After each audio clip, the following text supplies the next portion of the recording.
Y'all, I'm here to bring you another haunted house.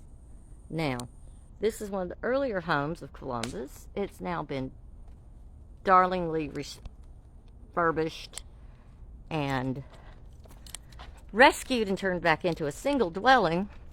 Now, I don't know who built this home, and I don't know all the origin stories of it. And I'm going to move back so you can see what pretty little house this is. So, here's the original home. And it's a typical, very plain, early Mississippi home.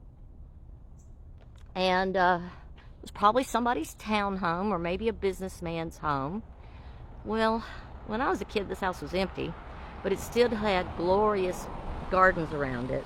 And we used to come over here and pick the hyacinths and the daffodils that grew here. But it was also formerly turned into apartments, either post-Civil War or during the turn of the century, because it had apartments. It had 2 down and 2 up. And that was very common, especially since under Reconstruction no one had any money. And oftentimes the women were widowed due to their husbands being lost in war, or having died an early death due to their wounds, or the malnutrition and various things that happened to them while they were fighting for the Confederacy generally. Anyways, so as a young adult, lots of my friends had their first apartments in buildings like this. But this one, I know, on the top right, just over that flag, had a ghost in it.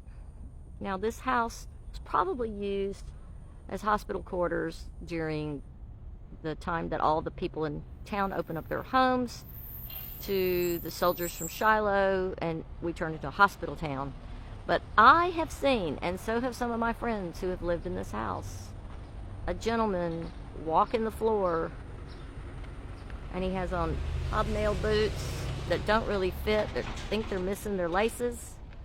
And he clumps across the floor, and he's kind of dragging one of his legs. And he's got his arm in a sling. And he's got a bandage around his head. And he has lots of chin whiskers. And he has haunting eyes. Now, I don't know if you've seen it, but if not, it's there. All right, my little buttercups. I hope somebody tells me they've seen this same ghost in Columbus, Mississippi on 3rd Avenue South. Thanks for coming.